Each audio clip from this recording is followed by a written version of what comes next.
Episode number 131. Quite right, and beautifully written.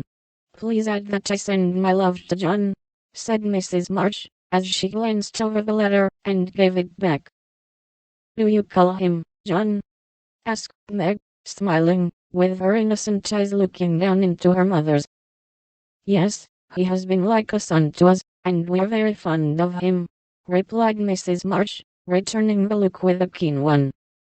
I'm glad of that, he is so lonely. Good night, mother, dear. It is so inexpressibly comfortable to have you here, was Meg's answer. The kiss her mother gave her was a very tender one, and as she went away, Mrs. March said, with a mixture of satisfaction and regret, she does not love John yet, but will soon learn to. Chapter 21.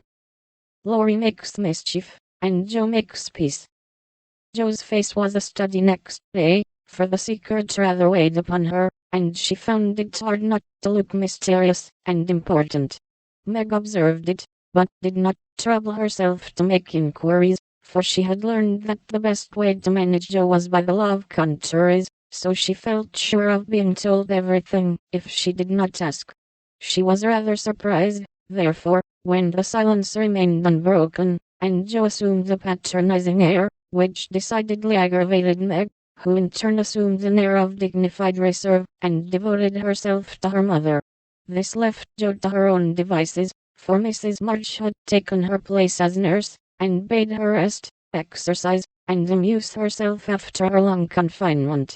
Amy being gone, Laurie was her only refuge, and much as she enjoyed his society, she rather dreaded him just then, for he was an incorrigible tease, and she feared he would coax the secret from her.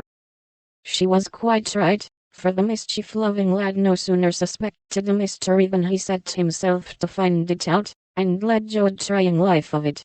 He wheedled, bribed, ridiculed, threatened, and scolded, affected indifference, that he might surprise the truth from her, declared he knew, then that he didn't care, and at last, by dint of perseverance, he satisfied himself that it concerned Meg and Mr. Brooke.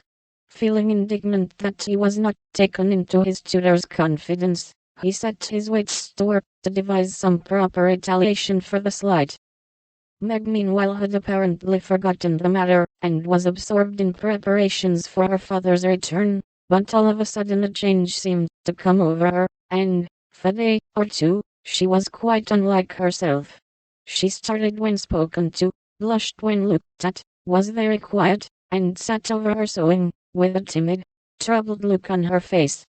To her mother's inquiries she answered that she was quite well, and Joe's she silenced by begging to be let alone. She feels it in the air, love, I mean, and she's going very fast. She's got most of the symptoms, is twittery and cross, doesn't it, lies awake, and mopes in corners.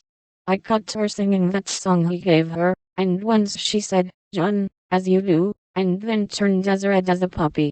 Whatever shall we do? Said Joe, looking ready for any measures, however violent. Nothing, but wait. Let her alone, be kind and patient, and father's coming will settle everything, replied her mother.